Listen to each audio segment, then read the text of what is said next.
Okay, here we go. Thank you everyone for joining today's University of Texas Energy Symposium. Barry Dean, Assistant Director and Research Scientist at the Energy Institute of the University of Texas at Austin and the host of this speaker series. Before I introduce today's speaker, who is Kent Zheng, here of UT Austin, I will point out the next two upcoming talks. So we will not have a talk next week during the spring break. Coming back from that, the next week will be Adam Birchfield, who is assistant professor at Texas A&M, and he'll talk about electric grid simulations and his creation of a synthetic data set or a synthetic model of electric grids in the United States. And then after that, April 1 will be Sanjay Bishnoi. This will be part of UT Energy Week. It will not be in this room. For those of you students in this room, it'll be in the location of UT Energy Week, which will be San Jacinto Hall. Sanjay is also a graduate of the Chemical Engineering Department here at UT Austin, studying carbon capture. And he is CEO of Entropy Inc., a company working on carbon capture. So his talk will be on natural gas and carbon capture. Today, it's a pleasure to have Kent Zheng, who is assistant professor in McKetta Department of Chemical Engineering here at UT Austin. A little background on him: he's appointed as associate editor for the ECS Advances by the Journal of the Electrochemical Society in 2024. He did his postdoctoral research at MIT Physics 2021 to 2023, and got a PhD in material science and engineering in 2020 from Cornell University. His research focus is on understanding and controlling the electrochemical synthesis of crystalline materials for energy and sustainability. So we're going to have a materials talk today. An abstract: global transition to electrification is essential for energy security and sustainability, highlighting the urgent need for advancements in electricity generation, transmission, and storage. As energy storage demand surges, developing next generation battery chemistries is key to enabling efficient, scalable, and sustainable solutions. So this talk will provide an overview of the evolving battery landscape, cutting-edge research that accelerates the design and discovery of novel materials for energy storage. In particular, talking about abundant materials, and we have more access to emerging battery chemistries, materials such as zinc and aluminum. So with that said, let's welcome Dr. Kent Zheng. Thank you, Carrie, for the introduction. And also thank you everybody for coming to the talk. So today we are gonna be talking about reimagining battery chemistries for sustainable energy storage. And as Carrie pointed out, it's gonna be a materials talk, and we are gonna dive a little bit into the technical details, dive into the science behind towards the second half of the presentation. But the presentation itself today will be organized by answering 3 questions, right? So we'll be talking about chemistries for energy storage, battery chemistries. So we're going to be talking about the first question: what is the state of the art, right? So what are we using now? And second, why do we want to develop new chemistries instead of just keep using the state of the art batteries? And third question is, how can we do it? So what are the challenges, and how can we use science and engineering to tackle those challenges so that we can enable post-lithium-ion batteries using new chemistries? Right. So to preface the talk, a little bit about myself. So my research in particular focuses on synthesis, characterization, and testing of crystalline materials. So put alternatively, I deal with things on very small length scales. So you can see it here. So those small dots here, right? If you share the scale bar, so this large is 20 nanometer, and 1 nanometer is 10 to the power of -9 meter, which is very, very small. And the dots here, you know what those are? Those are actually atoms. Those are atoms. So I design and control those very small structures so that they will assemble into favorable features that we want them to have, so that when we use them in batteries, they will be able to offer the performance we initially wanted, right? So since I've been talking about this keyword, crystalline. So what does that really mean? What does crystalline mean in science, right? So we're gonna talk about how to design those crystal materials. And by that thing, we'll be able to enable new materials for batteries. But what is that? So let me first ask you a question. We all know that the physical world is made of atoms, something like that, right? Made of atoms. But let me ask you, do you think those atoms on a very small length scales, are they randomly positioned, or they will follow certain order? Do they assemble into an array, like they will line up, or they will just be random? Right, so think about it.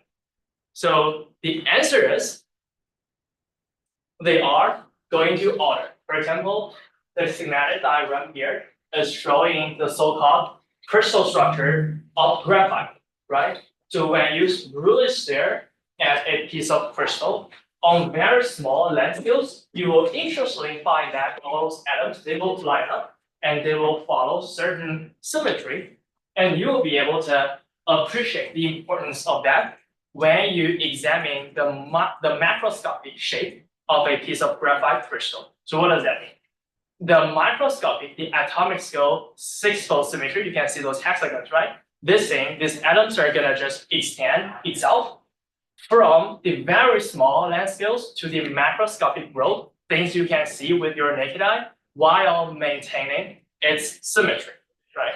So you can grow all those crystals, the so-called crystalline materials, right, at very high temperature. If you subject those materials to high temperature and you let them grow over a long time, then they will reach the so-called equilibrium position. Those atoms will find their perfect place to sit, so that you will get those very nice crystals.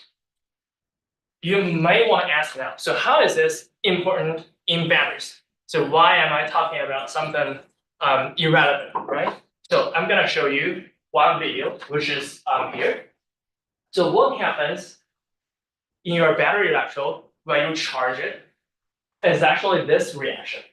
So think about it, right? So when you charge a battery, you are raising the energy state of your material. You are driving chemical reactions so that the system is gonna now have a higher energy state. And when you discharge it, the system is going to release that portion of energy you just added into it, right?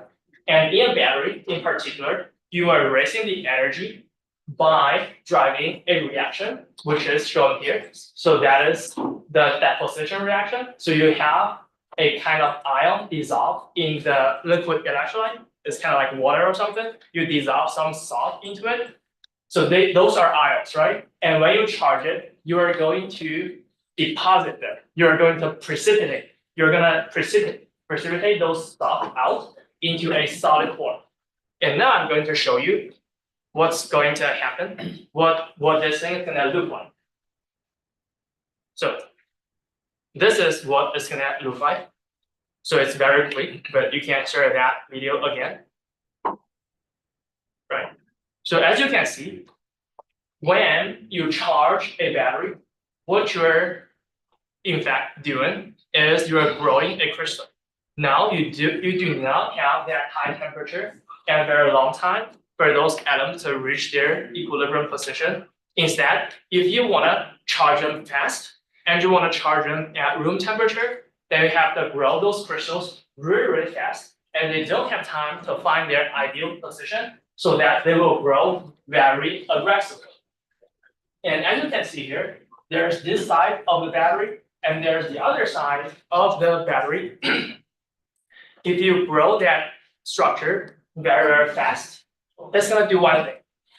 The structure itself, so in particular, this is a metal, it's gonna penetrate your electrolyte and connect your two electrodes. So let me ask you another question, right? So if you have a Duracell or any battery, and what's gonna happen if you use a copper wire to connect the two electrodes?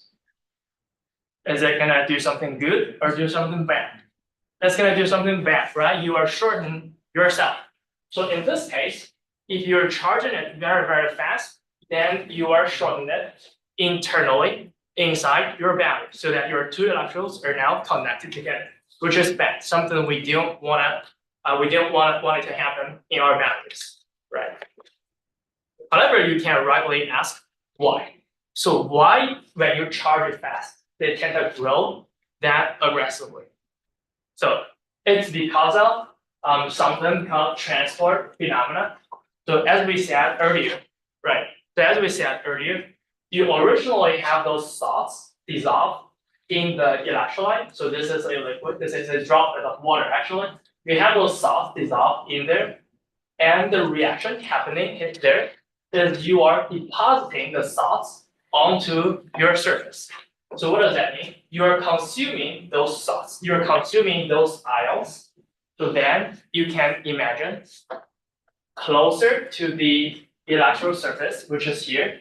Because of that ion consumption, your ion concentration, so the red curve here is a concentration, and the x-axis here is the distance from the electrode.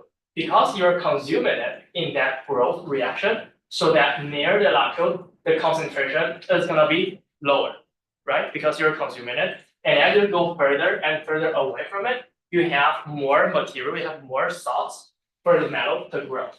So that when you grow it, the metal will have a propensity to reach for those ions further away from the electrodes so that you can deposit more and more material onto it. They're trying to reach for those salts. So which is in very interestingly analogy to, for example, trees reaching for solar energy, right? They want to have sunlight, so they grow aggressively. And also, it's an analogy to this chemotaxis-like behavior of bacteria. If you place a small piece of sugar in a solution, and those bacteria will swim towards that sugar crystal. Right, exactly the same here. Those crystals, when you charge the battery, they are going to grow aggressively so that they can reach the higher concentration portion of your electrolyte. And also, by the way, if you have any questions, feel free to interrupt me, right?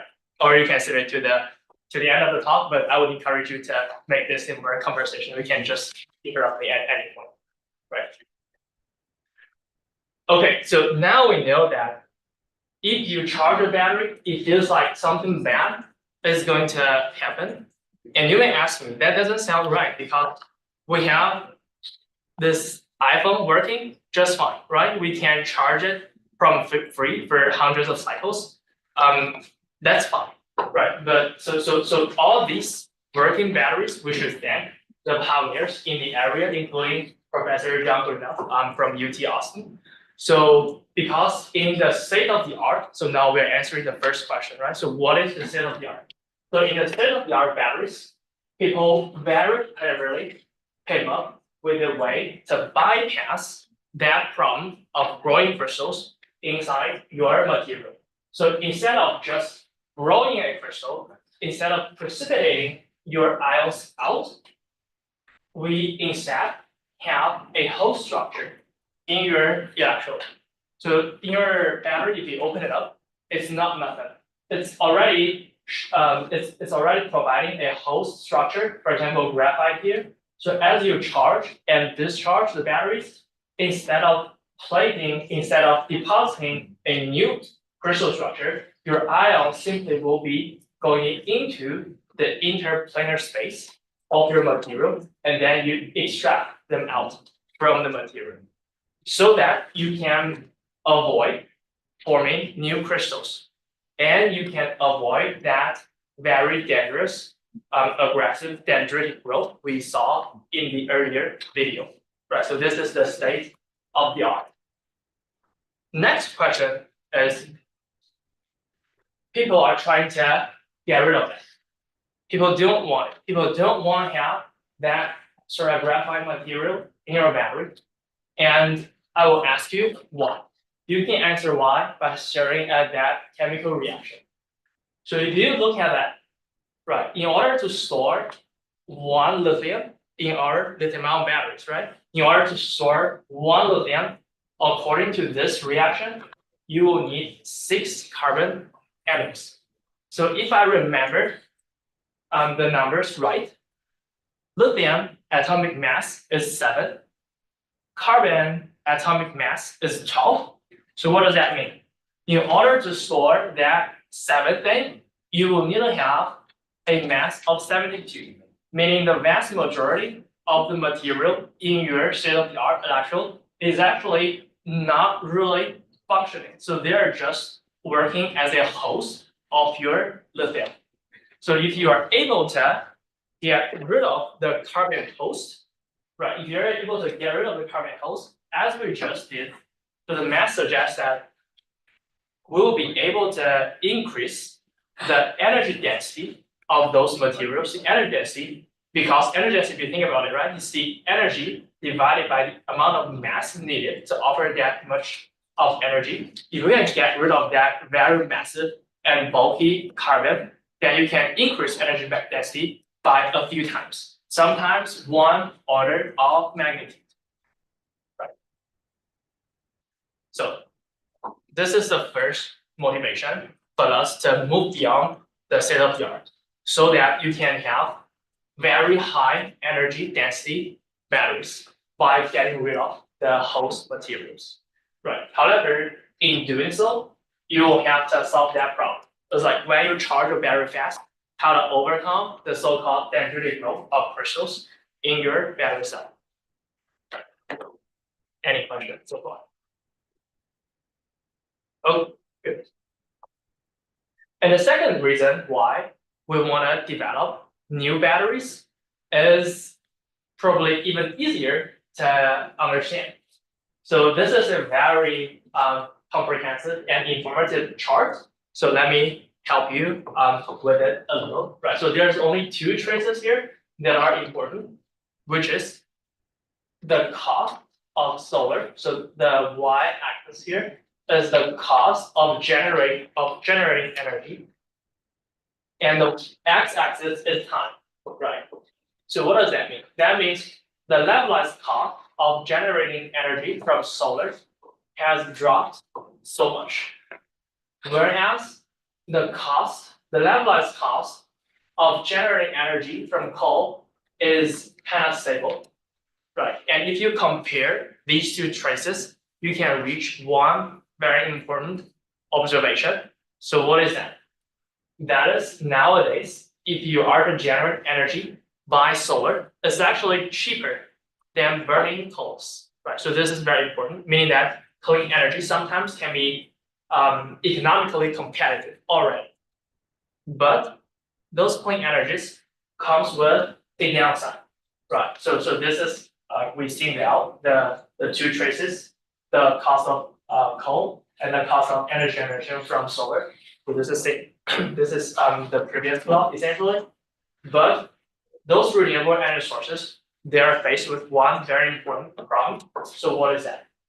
If you stare at this plot, this is showing you the availability of your photovoltaics, the solar cell. The red curve is showing the power you can generate from a photovoltaic, and the red curve is showing you the energy need by the community.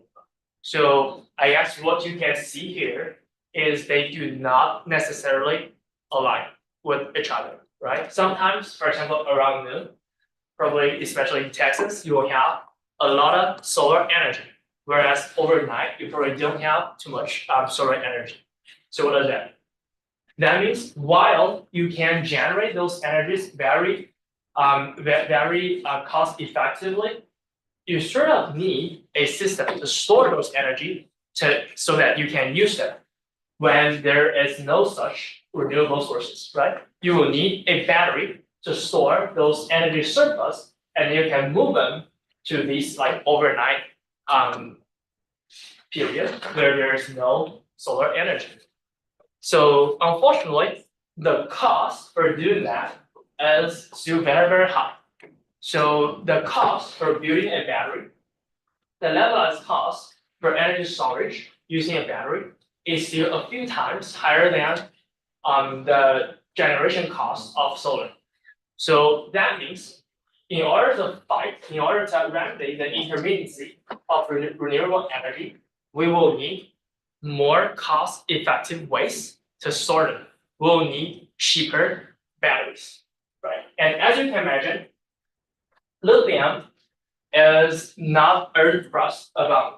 So its earth crust abundance is only 20 part per million, whereas other elements, for example, aluminum or sodium, there are several orders of magnitude more earth crust abundant than lithium.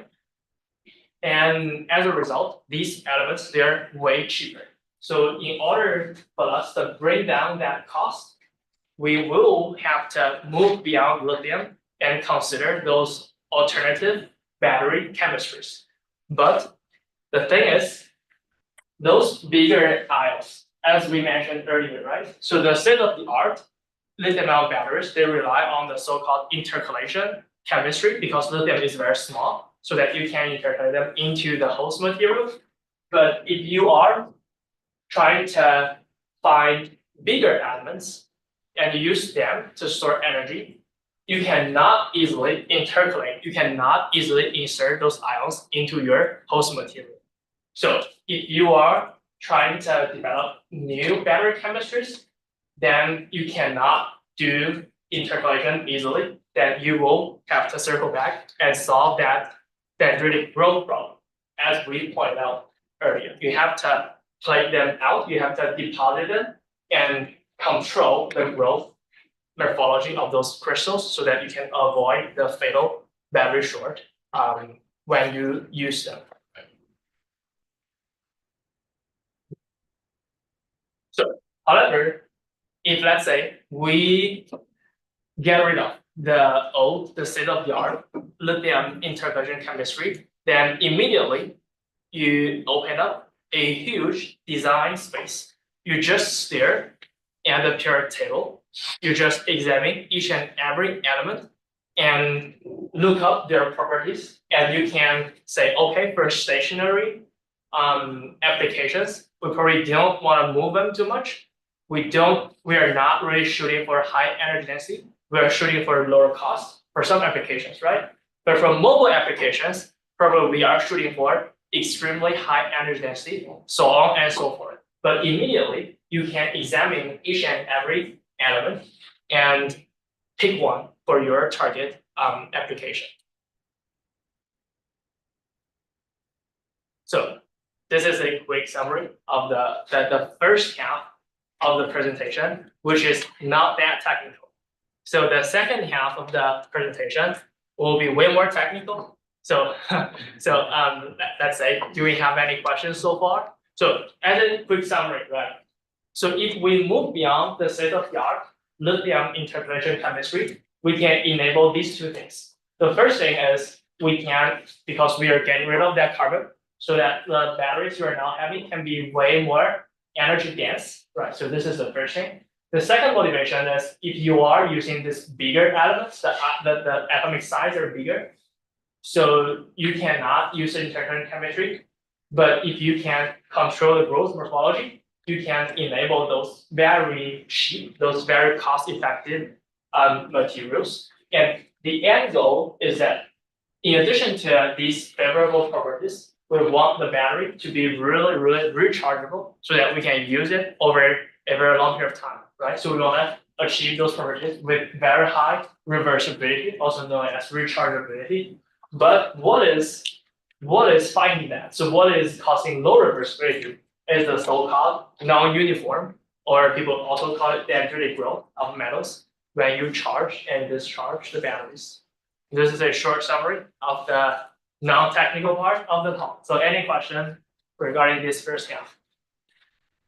Before we please. What's the forecast for battery storage systems over the next couple of years? You mean like the cost? No, their capacity. Their capacity. Yeah, to like service the grid. So to my best knowledge, there's no forecast. Okay. There's What no do you forecast. think? What do I think? So it probably depends on how fast we can make progress towards different battery chemistries. But maybe to answer your question, so we probably cannot forecast the pace, like how fast we can get there. But you can forecast the end number, the ultimate number you can get to. So there is like theoretical limits that you can get to. For example, each material if you set your chemistry, then you can calculate, okay, how much capacity can I get out of it? That you can calculate, but how fast you can get there really depends on how hard you're working. Yeah. Any other questions? The lithium ion battery, was it like meant to get away from your growth? Is it like been a problem for like years? Yes, exactly. So like, You summarize the question. Just repeat the question. okay. So the question is, maybe you can repeat that. So the question is like, did we invent the lithium ion batteries to overcome? Yeah, it's like used to like avoid growth, so we just wouldn't have to address it during like 1985. Yes, so the question is, did we invent this interpolation chemistry so that we can bypass the dendritic growth, right? And the answer is yes. So actually before we invented, before people invented that lithium interpolation chemistry, the first batteries humanity has ever made, those were using that kind of electrodes. But later on, people realized this thing's not give you too high reversibility, so that they invented that very clever interpolation chemistry. So we're circling back now. Yeah, we are circling back. So we are now thinking we are probably smarter, so we want to tackle the harder challenge. Any other questions? Okay, sounds good. So this is the motivation. And now we are going to talk about the strategies, right? We are gonna see how can we use modern science and engineering to solve that problem, to control the growth morphology of a metal, of a crystal when you charge the battery. So it's actually a very, very interesting scientific question. Why? Because if you look at, so all these are microscopy images, and all these are showing the growth morphology of one single element, which is zinc. So what does that mean? If you use electrochemistry to grow zinc, and depending on how you grew it, you're gonna get very, very different morphologies. So that means at a fundamental level, the crystal growth process in a battery, which is also the electrochemical growth of the crystal process. So that is a complex interfacial phenomenon. So on the electron surface, there's multiple competing vectors that are at play. So if you drive it into a region that's governed by one factor, you may see that characteristic morphology. And if you drive it to another region, you may be able to see another type of morphology. So we are not gonna get into that today, but instead of talking about the details, I'm gonna show you two examples of how you can use this simple thing, the simple model to control the morphology, to drive the morphology all into the compact, uniform deposition region, as opposed to the aggressive outward growth region. So the first strategy is taking advantage of a crystal's personality. Right. So this is a photo I took when I was doing my PhD in Ithaca. So first, it's very snowy, it's very, very cold, right? But if you really look at those small snowflakes, it's actually pretty beautiful. It's actually pretty beautiful. So this is a real photo I took with my iPhone. So one thing you will notice is this ice crystal is not growing randomly. So when you grow a material, they're demonstrating their own personality. So as we mentioned earlier, right? So if you grow that graphite, there's the six-fold symmetry, the hexagonal shape. So which is also true. The crystals are gonna keep demonstrating their intrinsic symmetry and shape they like, even if you're growing them in batteries. For example, these are the atoms, and we are now looking at the crystal structure of zinc. So what does that mean? In zinc, you first form those so-called basal close packed plates. So each of these are one atom, right? So those atoms are gonna be close packed. They really like each other, so they're close packed. And then on top of one close packed plate, you're gonna get one another. You add one another, and then you keep going. Right. So you keep going to add more and more layers, and these layers can keep extending. So when this small crystal keeps growing in plane and out of plane, if you keep stacking on it, it will become a macroscopic crystal, right? So it's kind of like stacking the papers into a huge stack of a book or something like that. So as a result of that, right, if you grow it, you will tend to grow into this hexagonal platelet structure. So this is simply reflecting the fundamental fact that those atoms are also following that sort of symmetry. And we are going to take advantage of Zheng's personality, meaning its preferred shape, to control, to avoid the dendritic growth for the first strategy. So now we're going to do some analysis, not too complicated. So let's say these are the two electrodes of your battery. These are two electrodes of a battery. So the end goal would be, we'll want those small zinc platelets to be horizontally aligned, something like that. Because we don't want it to propagate aggressively like that, so that it will hit the counter electrode, it will hit the other electrode, right? We kind of want this morphology.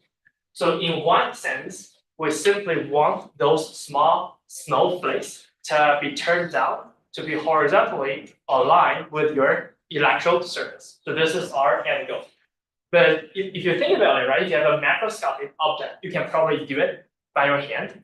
But this is on the nano scale, right? So this is very, very small. How can you do it? So this is not straightforward. You have to use something very special. So actually, the first strategy was kind of motivated by my undergraduate research. So back then, I did quite a bit of metallurgy kind of research. We have a piece of metal, right, used in car parts or like aircraft or something like that. So what I found by this atomic resolution microscopy is also very interesting. If you have a crystal to begin with, and then you grow another crystal, a thin layer on it, if the two crystals, they have similar crystal structure, then your new crystal will tend to spread very nicely. They will tend to cover your old crystal. They will tend to cover the parent crystal and form this very nice new deposition layer. This is a completely different area, but I found it interesting because this is exactly the end goal we were shooting for in batteries, right? So then the question is, can we do that thing, which has a very fancy name? You might not heard of it. It's called epitaxy. Just like one thing is attaching to another one. Can we do that epitaxial growth thing, not only in that piece of metal, but also in a real batteries, right? And we chose zinc as the first example to study. Can we do that epitaxial growth thing in for zinc metal batteries? So there's a few reasons for it. So first, it's of immediate technological interest. Why? Because for zinc batteries, you can use water as the electrolyte, so it's really good for stationary storage. If you want to have a battery in your building, right? You probably didn't want it to catch fire or something. So if you use water, it's gonna be fine. It cannot catch fire, right? And it's also very low cost. And more importantly, if you look at the shape, the predict shape of those crystals, zinc is most anisotropic. What does that mean? That means it's most platelet-like. So that once you will be able to turn them down to be horizontally aligned with your electrode, you will be more effective in terms of controlling the growth morphology, something like that. Because they have that characteristic plate-like morphology, so that you can horizontally align them. So for the first model system, we picked zinc to begin with. The question then is, what could be a good substrate So what could be the good parent crystal on which you grow that zinc so that they will want to nicely cover the surface, right? So before we talk about the substrate, before we talk about how to find the electrode, we first measure the intrinsic reversibility of zinc. So let's read this plot together, right? So this is pretty complicated. The name is very long, but this is simply reversibility. And this is in percentage, right? So if you have a 95% reversibility, what does that mean? That means in each cycle, you will lose 5% of your capacity, right? So if you cycle it for, let's say 20 cycles, your battery will fade significantly, right? So each cycle, you're losing 5% of your capacity if you are just running zinc without any intervention. You just run it normally. Each cycle, you're gonna see significant fading. So we're gonna fix that thing by using the epitaxial strategy we just talked about. So interestingly, if you look at the periodic table, copper is zinc's neighbor. It's right beside zinc. And if you look at the crystal structure, you have to cut the crystal in somewhat peculiar way. But if you cut it that way, you'll be able to see that the atomic arrangement on that copper facet is very, very similar to the atomic arrangement of your zinc. And in particular, this plane of the zinc is like the surface plane, like this hexagonal surface is showing this, and the copper crystal is showing this. So what is it? If you have a copper crystal showing this plane, then zinc will tend to grow very nicely on it, having that plane horizontally aligned, right? So this is our hypothesis, which turned out to be true. So if you use a designed copper substrate and then you grow zinc on it, so if you look at that microscopic image very carefully, you'll be able to see, right? So those are the hexagonal plates, and they're now horizontally aligned. So this is your actual surface. You're looking from the top, so they're now horizontally aligned, and each and every of them is laying down very nicely on the actual surface. And if you use atomic resolution microscopy to look at the interface, so now you're looking from the side, right? You want to figure out, okay, what's going on really between the copper electrode and your zinc deposits, your new zinc crystals. They form actually that kind of atomically coherent interface, which is giving rise to this very nice uniform growth pattern, right? So that means the strategy worked. And if we circle back, right, so the end goal is for us to improve the reversibility. So what do you think it will look like if we are not doing it normally? If we are doing the same measurement, but on a piece of designed copper one-on-one substrate, it's going to be very good. So the red data points are the reversibility levels you can achieve with the copper one-on-one substrate. And as you can see, so the dashed line is 99%, and all these are above it. They are very close to 100%. That means in each cycle, you're almost losing nothing. So you can fully reverse the reaction so that your battery is not failing in this case. Right. Okay, so this is the first strategy, which is called epitaxial growth. We're basically taking advantage of each crystal's personality so that they will be nicely horizontally aligned, right? And the second thing is even simpler. So as we said at the beginning of the talk, right? So the driving force for that so-called dendritic growth is what? Is we don't have enough salt. As we grow it, we are depleting it. We are consuming it. We don't have enough of it near the electrode, so that the dendrite the crystal will try to reach for those concentrations. Then probably the most straightforward the most natural idea would be, can we simply give them enough? Can we have enough transport? Can we just let those ions move very fast towards the electrode so that you will not have that so-called gradient? Meaning that even near the electrode, you will have a lot of salts. So that they feel there's already enough, there's no need actually for them to reach for those salts. So how to do it, right? So how can you kill that concentration gradient? How can you supply enough salt near the electrode?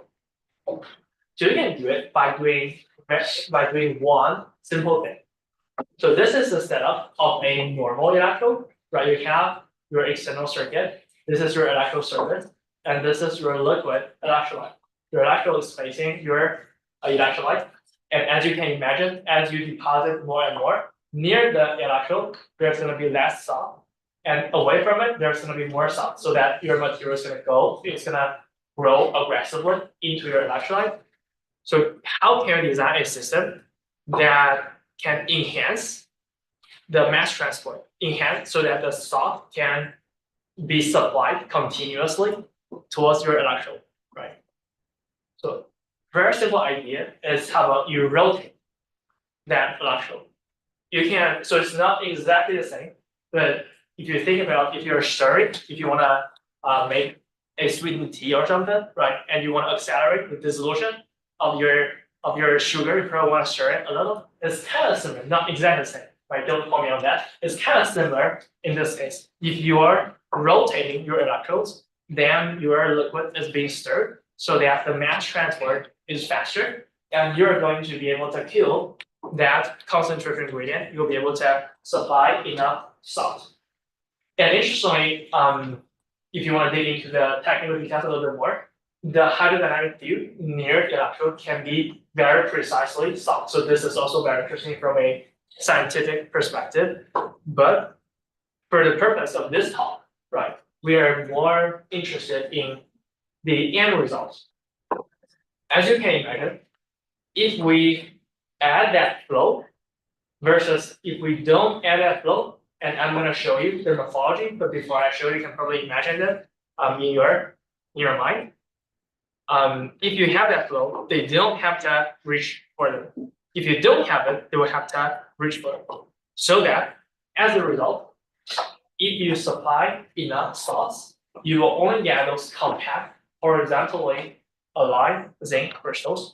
Whereas in this case, the plates are tilted to be vertically aligned, so that they are reaching for those salts if you don't have the flow. Right. So once you kill that gradient near there, there's over there, there's less. If you kill that driving force, then your crystals will be less like those bacteria. So your crystals will stay nicely there. And this is a very interesting thing. It's probably very hard to understand, but using this method, which is called X-ray diffraction, you will be able to probe which direction is pointing out. You can measure the exact orientation of the crystal. For example, this is a piece of crystal. You can measure how it is oriented with respect to your electrode surface. And this is showing if you drive it into this compact regime, all those crystals are like those hexagonal plates. They're horizontally aligned, pointing that hexagonal surface up. Right. Whereas in that case, it's more of a random distribution.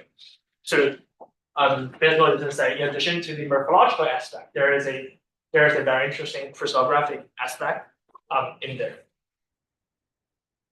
And if you now discharge, right, so as we said, this is what happens when you charge it, and now you discharge.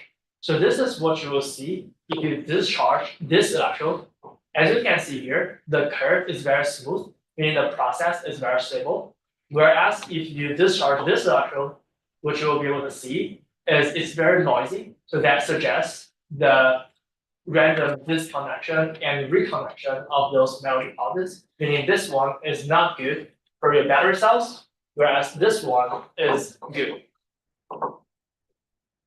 And if we circle back and measure the so-called reversibility, we've done this before, right? On the copper substrate.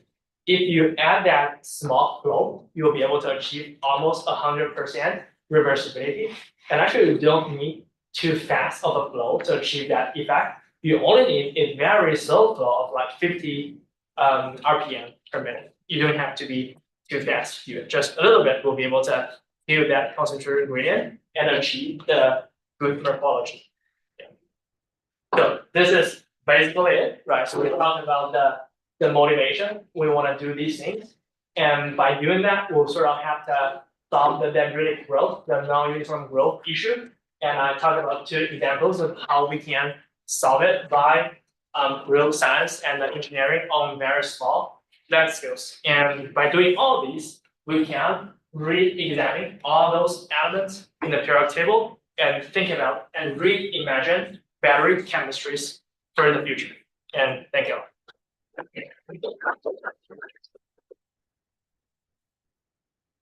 Okay, we have a couple online. I'll go to one there and then see if there's another one in the room. So raise your hand. These questions are kind of general as well. Here's one early on. General question about materials. It's just asking a general question about the use of platinum or palladium in batteries. Why would you use it? Why would you not use them? And what would be the purpose of them in a battery?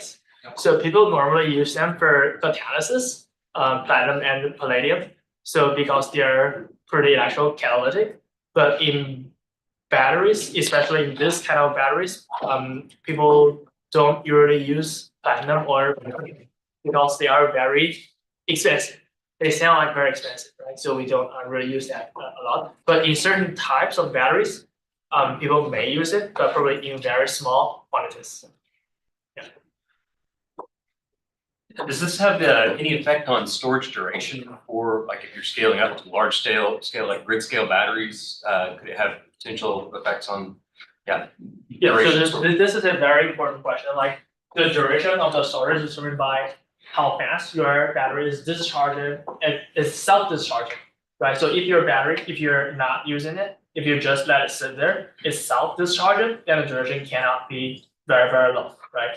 So, and that is actually very relevant to this growth morphology thing. If you think about the self-discharge process as a chemical reaction, there is side reaction. Your materials are just reacting with each other inside your battery. Then if you're growing those non-uniform structures, they always have higher surface area, meaning that there's more area for those unfavorable, undesirable side reactions to happen. Whereas if you have a very flat interface, then the surface area is going to be smaller. So I think to that point, if you can grow those very uniform and compact structures, it's going to help you fight against self-discharge. To follow up on that, is the discharge process slower with the uniform areas because there's less surface area for the ions to dissolve back in solution? So this is a great question. It depends on whether you're talking about self-discharge or the real discharge you want, right? So if it is self-discharge, then it's a pure, like normal chemical reaction. Then you imagine if the surface area is smaller, then the self-discharge is slower, right? But if you are intentionally discharging it, then the current density is actually something you can enforce. You just set the current density. So this is the current you want, and then you will discharge. Okay. Yes. I have a couple other questions, but mainly one, the convection part with the RDE, how do you think that could be like implemented into batteries today if they're like encapsulated? Do you see that for only like bigger systems where you can have some sort of more chemical engineering fluid flow process, or? I got that question a lot, right? So that maybe simplify, can you make a battery spinning electrode? Is that, yeah. Yes. So the question is like, it's not straightforward. Like, how can you build a rotating electrode in, for example, in my cell phone, right? It doesn't seem very realistic. But, right, so in addition to that kind of application, there's also stationary storage, where you have huge tanks of your electrolyte, and people even use something called redox flow battery. So in that case, naturally, even without thinking about this, the electrolyte in that case is flowing. It's just that probably you may want to design the flow a little bit more, so that in addition to the original function, the flow is also helping you fighting against the growth problem. Right, so the answer is like, maybe we think of batteries in our phones a lot, and it's hard to imagine something rotating the phone, but if you're on the Yes. grid and you're charging solar power or something, Yes. then you can have a pretty large looking battery with much different Right, form factor design, if you will. Right. But if you really think about it, right, so it's a very interesting question, how to introduce a flow in a closed cell, right? So sometimes you can use a magnetic field to induce it, a magnetic field, because like there's ion motion, like charged species are moving in your liquid electrolyte, and in the presence of a magnetic field, those ions will experience Lorentz force, so that those ions will be moving. Maybe those can be used to drive a convection in a closed cell, but those are like real research questions, like how to achieve those things. Yeah. I have a follow-on question to that, in terms of this rotating cell, how much of do you think the idea that the cells align more flat like you want due to the rotating electrode or moving fluid, is they're actually just physically knocking down cells that are standing up versus the concentration? You kind of gave a concentration argument. How much of them is just getting knocked down? Like if I blow on something on the table. Yes, yeah, exactly, right? So if you knock them down, so if they first, so I guess I should summarize your question first, Yeah. right? So your question is, so as we showed here, right? So if you're now rotating the electrode, so is it because of the so-called suppressed concentration gradient that those things are now horizontally aligned, or it's just that like there's a mechanical force, so that the force are like realigning those plates, they're kind of forcing them to lay down something like that, right? So if it is the second case, meaning the first grew this way, and then because of that force, they were forced to be horizontally aligned, you would expect those plates to be mechanically loose so that they can easily delaminate and detach from your electrode surface. And in that case, you won't be able to see the very high reversibility. Yeah, okay. So that they must have been like in the beginning, from the very beginning, they have been horizontally aligned. So it's another way of saying it, if it is vertically aligned from the beginning, it's bonded and too hard to knock over? No, so it's like if they're vertically aligned in the beginning, and if you knock them over, they're gonna detach. Okay. Yeah, they're gonna detach, and then you won't be able to see them on your way back when you discharge. So that when they're detached, you won't, you will lose that part of material, and it's not gonna be reversed. So I got another general question online. I'll read it as it is, and you can interpret the phrasing.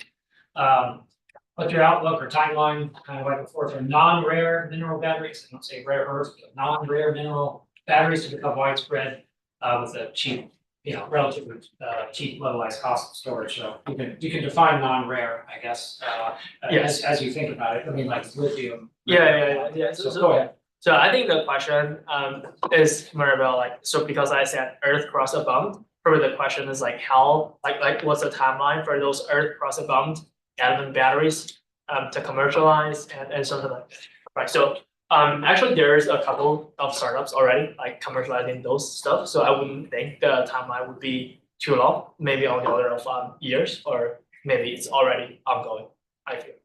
But depending on what kind of chemistry you're shooting for, I think for zinc, because like for the AA batteries, like the normal batteries you have, those primary batteries, they're already made of zinc. It's just that now we're gonna make that thing reversible. So I think for zinc, it's gonna happen sooner than other things, for example, aluminum. So aluminum may require some more research. So it probably depends on which kind of element you are looking for. The room.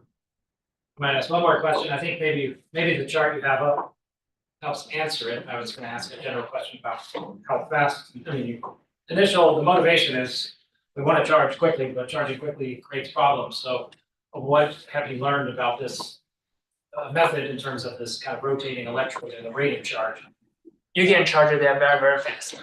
Because the rate of charging is limited by how fast mass are moving, because you're depleting them. And now if you can move them way faster, then you can charge them also way faster. Right, so you're finding out that you can charge accumulation Yes. zinc ions, for example, faster than you otherwise would have and maintain the reversibility. Yes, So you seem to be achieving these goals. yes. Well, good. Anything else in the room? Go back to the green first. What does the energy usage for rotating the electrode look like relative to the capacity of the battery? So this is a good question, and this is exactly why I show like this plot, right? So you don't need to have a crazy rotation for it to work. You just need to have like 50 RPM, and I don't have an exact number for it, but this is saying it needs only to be slowly rolling, has to be a very energy consuming process. Yeah, but that's a very good perspective. Are these numbers true at any scale? We didn't evaluate. We have not evaluated like larger scale. So this is a lab scale on the order of like 1 centimeter or something. Yeah, not large scale yet. Yeah. How does this compare to, like, you can maximize the concentration gradient by just like putting a bunch of electrolyte in there, I'd assume. So like, how much does the rotating this electrode improve like that initial? So this is a classic question. This is a classic. All the questions can be. Yes, this is a classic, and this is a very good question. So the question is, so I was saying, okay, we don't have enough sugar in it, right? So how about like we just make it more sweet, right? How about at the beginning, we just have more sugar in it so that they won't be sugar deficient, right? So this is the question. So the answer is actually very interesting. If you think about the mass transport rate and the concentration of your salt as a sugar, it's actually gonna peak at 1 molar, which is exactly what we are now using. So basically it's the same. As you add more and more sugar into it, the mass transport is actually not gonna be faster. It's gonna be actually slower as soon as you exceed certain limit. Because why? Because now you're making the electron more viscous. So in this case, we are already using the peak diffusivity, the peak mass transport electrolyte, meaning that by simply making it more concentrated, it's not gonna do you any good. It's actually gonna do you something bad, which we're now studying. Right, excellent. All right, well, let's thank Ken Zheng for a great presentation.